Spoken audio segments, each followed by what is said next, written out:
This discussion examines cryptographic principles, historical crypto systems, and modern encryption techniques. It also delves into asymmetric encryption, cryptographic hash functions, message authentication codes, digital certificates, public key infrastructure, and blockchain technology. These concepts provide a robust framework for understanding how cryptographic techniques and decentralized systems secure data and transactions in an interconnected digital landscape.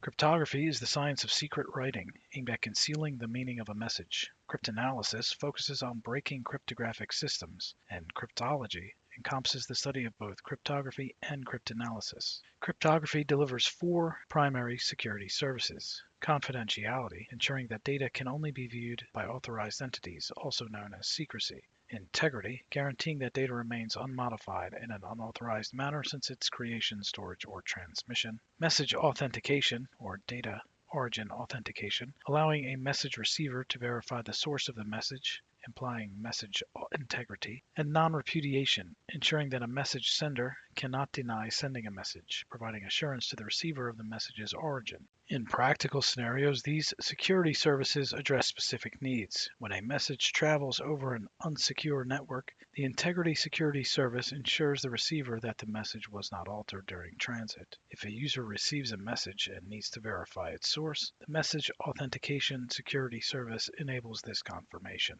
For a file containing personally identifiable information stored on an internet-connected computer, the Confidentiality Security Service prevents unauthorized users from viewing it. When a user receives a message, but the sender denies sending it, the Non-Repudiation Security Service assures the user that the message originated from the sender. Cryptographic primitives form the basic building blocks of cryptography, each providing a security service. Encryption uses an algorithm and a key to obscure a message's meaning, offering confidentiality. They can be symmetric, using the same key for both encryption and decryption, such as stream or block ciphers, or asymmetric, using two mathematically related keys. A cryptographic hash function produces a fixed length string from a variable length input, ensuring data integrity.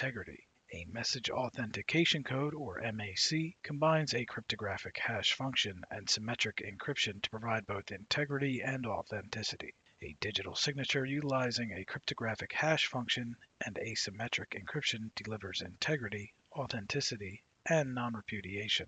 In specific instances, a digital signature employs a cryptographic hash function and asymmetric encryption. A message authentication code uses a cryptographic hash function and symmetric encryption. Historical crypto systems predating the computer age relied on simple operations to scramble alphabetic letters, hiding a message's meaning, unlike modern systems, which are based on complex mathematical problems. These systems, which can be easily broken today, laid the groundwork for contemporary cryptography. Two key techniques include substitution ciphers, which replace plaintext elements with different elements to create ciphertext, and transposition ciphers, which reorder plaintext elements without adding or removing them.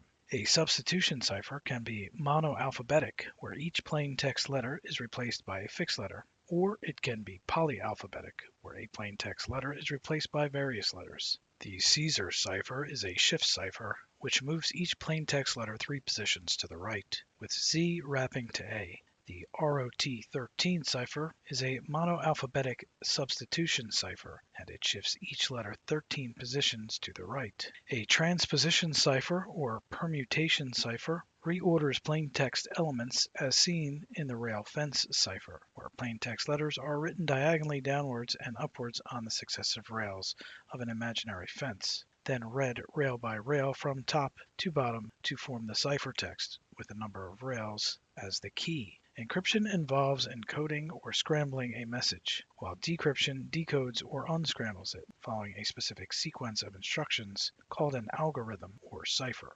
An encryption algorithm transforms plain text, an unencrypted message, into ciphertext, an encrypted message. It does this by using a key, or a string of bits, with the key space representing all possible keys. A decryption algorithm reverses this, using a decryption key. The key length, measured in bits, enhances security by increasing possible combinations, resisting brute force attacks, and key stretching artificially lengthens and complicates keys. This bolsters resistance, even for weaker keys. The purpose of encryption is to encode messages securely, using a cipher as an encryption or decryption algorithm, with longer keys enhancing security by expanding combinations. Excessively long keys, however, can slow encryption and decryption, impacting performance and functionality. One principle to be aware of is Kirchhoff's principle. It asserts that a cryptographic algorithm security should rely on the secrecy of the key, not the algorithm itself. This is applicable to all modern systems where widely used algorithms are public yet secure due to the secret keys. Symmetric encryption uses the same secret key for both encryption and decryption. This is faster and more efficient than asymmetric encryption due to having shorter keys and simpler operations used in protocols like HTTPS and IPsec. It includes stream ciphers, which encrypt data one bit at a time. It also includes block ciphers, which encrypt fixed-size data blocks, such as the International Data Encryption Algorithm, or IDEA. In symmetric encryption, the sender and receiver share a key, with the sender encrypting plain text to ciphertext and the receiver decrypting it. But encrypted data requires the key for decryption to be shared beforehand by both parties. A stream cipher converts an encryption key into a key stream, which is a continuous bit stream generated by a key stream generator. Here, the sender and receiver are again using the same key and generator for encryption and decryption. This makes it more efficient for communication and for encryption types requiring fast delivery and communication systems. Errors in encryption do not propagate, so a 5-bit error results in a 5-bit error in decryption, requiring the same keystring generator and key for decryption. The generator is deterministic to ensure identical bit sequences for correct decryption. A cipher encrypting 256 bits at once, for example, is not a stream cipher, as stream ciphers encrypt one bit at a time. A block cipher, a symmetric algorithm, encrypts fixed-size data blocks like IDEA's 64-bit blocks, used in cryptographic primitives like hash functions and MACs. For variable length plaintext, data is split into blocks, with the last block padded with random bits if smaller than the block size. It is a process called padding. For an 84-bit plaintext with a 64-bit block, one 64-bit block and one 20-bit block are created, and padded with 44 bits. This forms a 64-bit block. This ensures that all ciphertext blocks match the cipher's block size. A 128-bit block cipher for a 300-bit plaintext generates 3 blocks, and for a 140-bit plaintext, it adds 108 padding bits to the 20-bit last block. Block ciphers are more efficient when plain text size is known, while stream ciphers are better suited for unknown or continuous streams like live video. Modes of operation specify how block ciphers handle plain text larger than block size. They include 5 common mode types. Firstly, electronic codebook or ECB mode encrypts each plain text block separately with ciphertext depending only on the key and plain text. Therefore, identical blocks yield identical ciphertext and errors affect only one block. Second, cipher blockchaining or CBC mode uses plain text blocked with previous ciphertext block before encryption. This chains blocks together using an initialization vector or IV. The initialization vector is a random bit sequence matching the block size for the first block, with errors propagating to subsequent blocks. Ciphertext feedback or CFB mode operates like a stream cipher. It uses IV for the first block, chaining ciphertext blocks and encrypting each plaintext block with the previous ciphertext block. Each identical encryption and decryption processes and error propagation. Output feedback or OFB mode generates keystream blocks independently, with no chaining, identical processes, and no error propagation. Counter or CTR mode, a stream cipher, uses synchronized countercomputing, newly shared values per block with positional dependency. Still, there is no error propagation since blocks are independent. The data encryption standard, or DES, is a symmetric block cipher. It encrypts 64-bit blocks with a 56-bit key, but its short key is vulnerable to modern cryptanalysis. This makes it less secure. Triple Data Encryption Standard, or 3DES, applies DES 3 times per 64 block, using 1, 2, or 3 keys. 3DES enhances DES by increasing key size without redesigning the cipher, with the first round using key 1, the second using key 2, potentially identical or different from key 1, and the third using key 3, which is potentially identical or different from keys 1 and 2. However, 3DES's block size is 64 bits, not 56. The Advanced Encryption Standard, or AES, is a symmetric block cipher. It encrypts 128-bit blocks with 128, 192, or 256-bit keys. It is widely used in VPNs, wireless networks, storage servers, and HTTPS data transfer. Encryption rounds are encryption operations applied to plain text blocks that increase with key length. They enhance security against brute force attacks by increasing rounds and creating larger key spaces. AES 128, for example, uses 10 rounds. AES 192 uses 12, and AES 256 uses 14. Mobile devices with limited battery capacity may use AES 128 over AES 256, as the smaller requires fewer rounds and therefore conserves energy usage. Asymmetric encryption utilizes two related keys: one, a public key, which is not secret and can be openly shared, and two, a private key, which must remain confidential. In this system, a message sender obtains a message receiver's public key and encrypts a plain text into ciphertext by using the key. The receiver then decrypts the ciphertext using their private key to recover the plain text. It is important to note that a private key is used solely for decryption and not encryption, and losing it prevents decryption of messages encrypted with a public key, as the private key is essential for this process. Asymmetric encryption relies on one-way functions, specifically trapdoor one-way functions, which are easy to compute in one direction. They are difficult to compute in reverse without specific knowledge, known as the trapdoor function.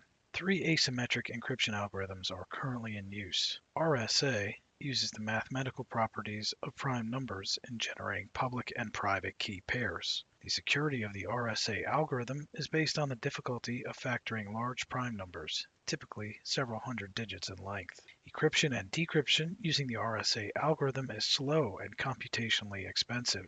The RSA algorithm is mostly used to set up a secure communication link between two parties for the purpose of exchanging a session key. A session key is a symmetric key that is used only for the duration of a single communication session.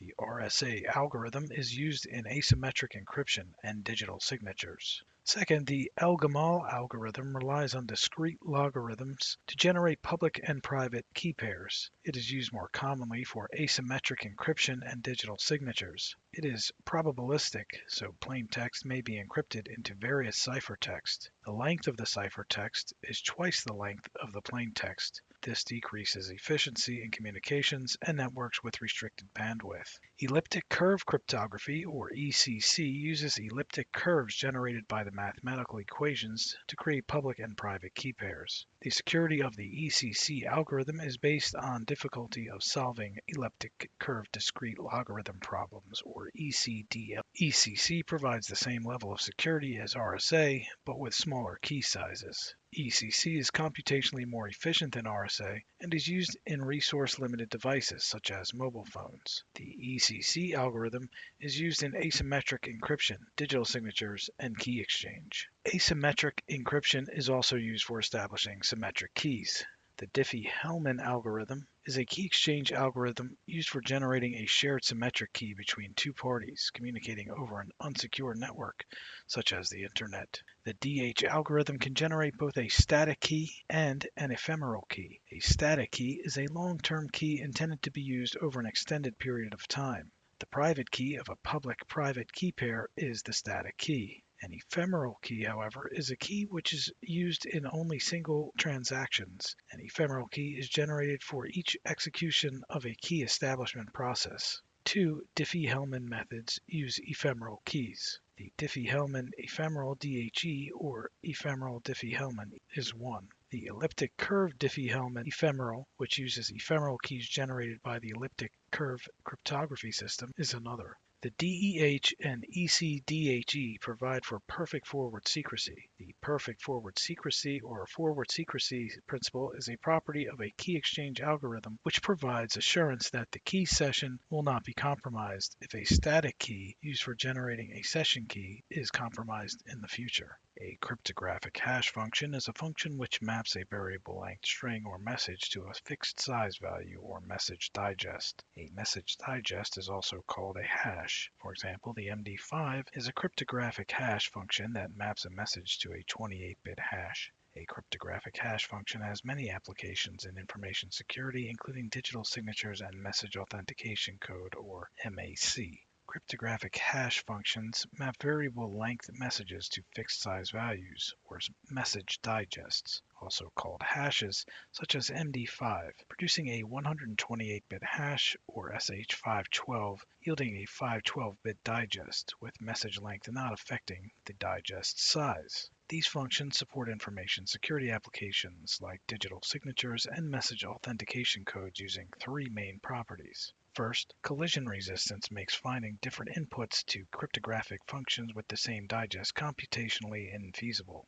Second, pre-image resistance, also called the one-way property, renders finding the original message from a message digest infeasible. And finally, the second pre-image resistance makes finding a second input with the same digest as the specified input infeasible. The avalanche effect is a desirable property of a cryptographic hash function that ensures a small message change will result in a significantly different uncorrelated message compared to the original message. A collision or hash collision occurs when a hash function outputs identical digests for different messages. A collision attack is an attack that attempts to find two different input messages to a hash function that produce the same digest. A birthday attack increases the chances of finding a collision by creating two groups of messages and searching for some message in the first group that shares a message digest with some message in the second group. It is based on the birthday paradox, the idea that given two groups of people, someone from the first group likely have the same birthday as someone from the second group.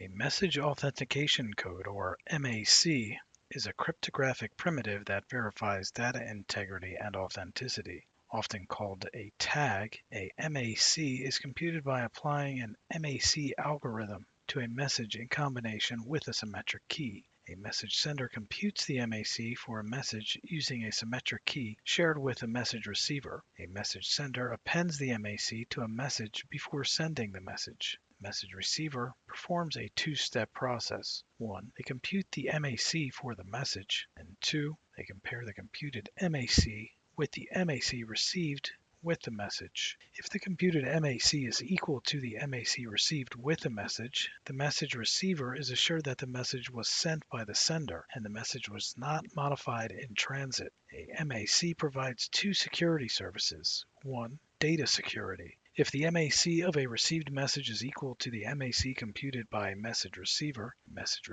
is assured that the message was not modified in transit. 2. Data origin authentication. A valid MAC can only be created by the symmetric key shared between a message sender and a message receiver. Since only a message sender has shared the symmetric key to compute a MAC, a message receiver is assured that a message originated from the sender. A MAC does not provide the non-repudiation security service. Since a message sender and a message receiver share the same symmetric key, a message sender can deny sending a message. A message sender can claim a message receiver forged a valid MAC by using the shared symmetric key. Digital signatures are another cryptographic primitive that use a cryptographic hash function and public key cryptography to verify message authenticity and integrity. Here, the sender computes a message digest with a cryptographic hash function and applies a signing algorithm. The signing algorithm uses the sender's private key to create a digital signature for the message. The digital signature is sent to the message receiver along with the message. The message receiver applies a signature verification algorithm which uses the sender's public key to verify that the message was signed by the sender and not modified in transit.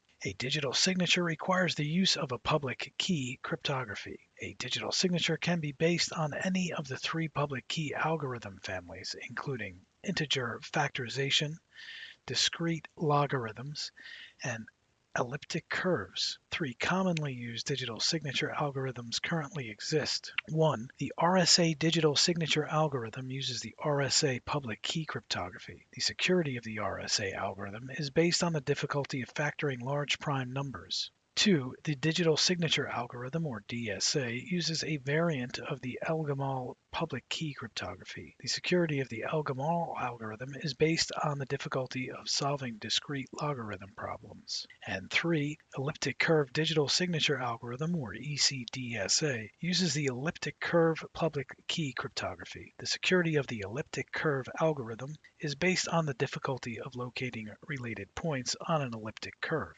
A digital signature provides 3 security services. 1.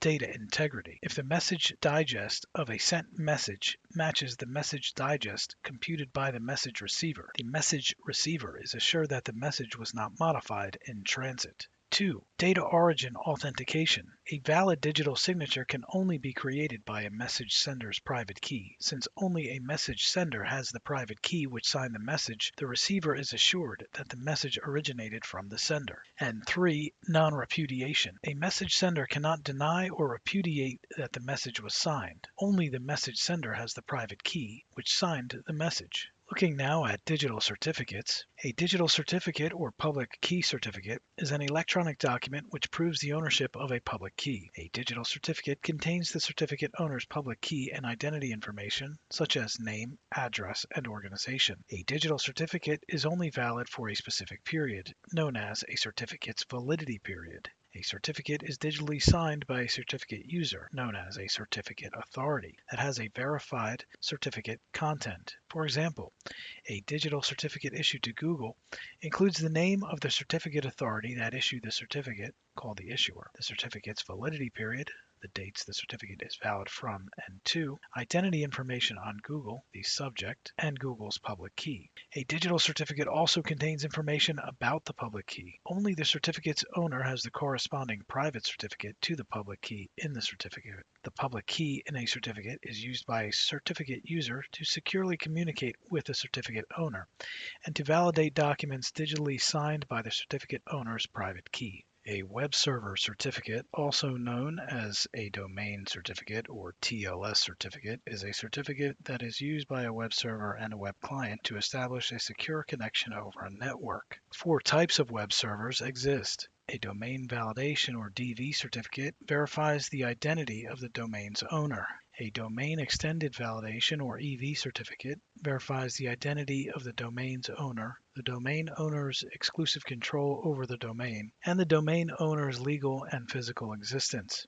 A wildcard certificate validates a domain and all the domain subdomains. And finally, a subject alternative name or SAN certificate is used by multiple domains owned by the same domain owner. A SAN certificate is also known as a Unified Communication Certificate, or UCC. A relying party, or certificate user, verifies the subject and the subject's public key ownership by ensuring that the subject's digital certificate has been signed by a certificate authority, or CA. When we talk about key escrows, we are referring to the secure storage and management of cryptographic keys by a trusted third party, known as an escrow agent. Key escrow ensures encrypted data remains accessible under specified circumstances such as legal obligations, instances of key compromise, or secure key recovery. Key escrow is vital in environments where uninterrupted data availability enables lawful access and prevents data loss due to misplaced or unavailable keys.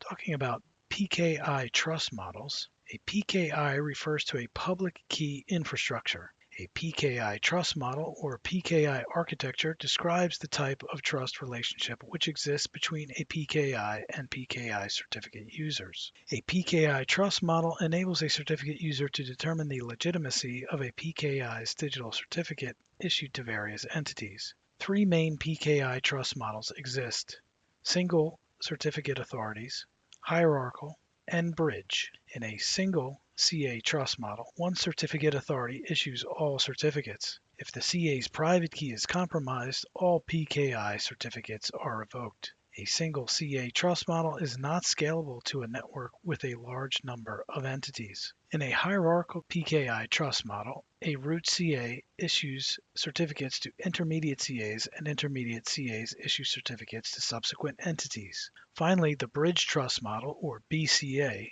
links PKIs with different trust models. The bridge CA only establishes trust paths between linked PKIs and does not issue certificates to any entities. When we refer to a certificate lifecycle, we are referring to the stages that a certificate may go through during the certificate's lifetime. The lifecycle of a certificate has 4 stages. Firstly, issuance. A certificate is issued by a CA after a certificate applicant's identity is validated by an RA.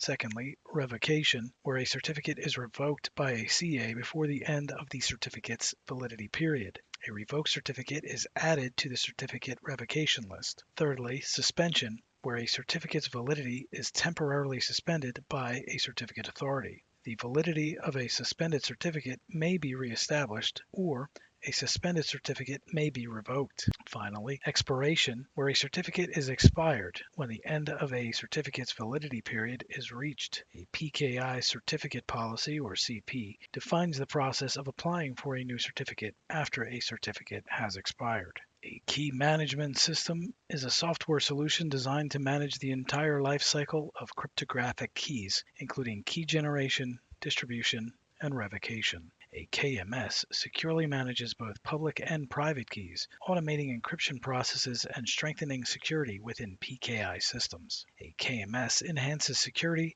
by centralizing key management and integrating with trusted platform modules, also known as TPMs, and hardware security modules, also known as HSMs. A digital ledger is an electronic system or database used to record and track transactions. Digital ledgers are utilized in finance, business, and record-keeping applications to monitor and audit transactions. For example, banks use digital ledgers to record and manage customer transactions. Blockchain is a decentralized and distributed digital ledger that records and links transactions across a network of computers. For example, the Bitcoin cryptocurrency uses blockchain to record and verify transactions. Blockchain enables the creation and maintenance of open public ledgers. An open public ledger is a transparent record-keeping system that is accessible to the public, enabling anyone to verify record transactions. When we talk about a Merkle tree, we are talking about a hierarchical data structure used for verifying the integrity of large data sets. Merkle trees facilitate secure data verification in diverse applications. For example, Merkle trees are used for transaction verification in blockchain, digital certificate revocation status in public key infrastructure, and file integrity assurance in distributed file systems. A Merkle tree is organized in a binary tree format. Data elements are initially stored in the tree's leaves, with each leaf node containing a data element's hash. A Merkle tree is built by repeatedly hashing child node pairs to create parent nodes until reaching a single node at the top. A Merkle root or root hash is the topmost hash in a Merkle tree, uniquely representing the entire dataset's cryptographic hashes. A Merkle path is the sequence of nodes connecting a data element to the root. A data element's Merkle path consists of the hashes of sibling nodes along the path from the data element to the root. A Merkle path verifies a data element's integrity and inclusion in the tree without full dataset access. When we're talking about blockchain structure, we're talking about functions within a network of computers or nodes, with each node maintaining a copy of an entire ledger. Transaction data organized using a Merkle tree structure is grouped into distinct blocks. Each block is composed of 2 components. One, a block header, is the block component that provides metadata about the block and includes the block hash, previous block hash, blockchain protocol version, block creation timestamp, and Merkle root of the block's transactions. The block body is the block component that contains the content or payload of the block, which, depending upon the blockchain's intended purpose, can consist of transactions or application-specific data.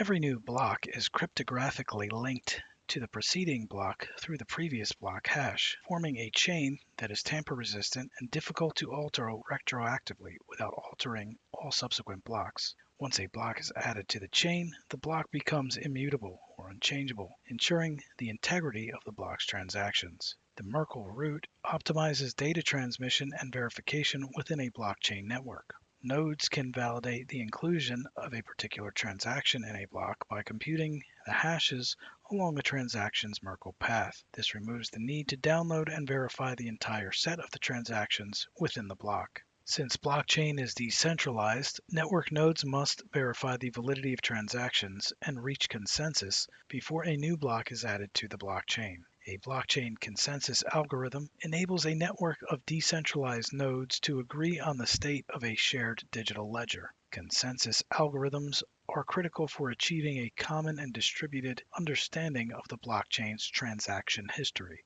Three common consensus algorithms exist. Firstly, proof of work or POW is a blockchain consensus algorithm that requires network participants to perform a computationally intensive task known as mining. A task typically involves finding a value, which, when combined with a block's data, produces a certain hash. Second, proof of authority or POA. This is a blockchain consensus algorithm where validators are chosen based on the validator's identity and reputation. The authority to create new blocks is only granted to known and trusting participants. Finally, proof of stake or POS is a blockchain consensus algorithm that selects a network participant to create a new block based on the amount of assets that the participant holds and is willing to stake. Staking is the act of committing an asset as collateral to participate in the consensus process. The choice of a consensus algorithm affects the scalability, security, and decentralization level of a blockchain.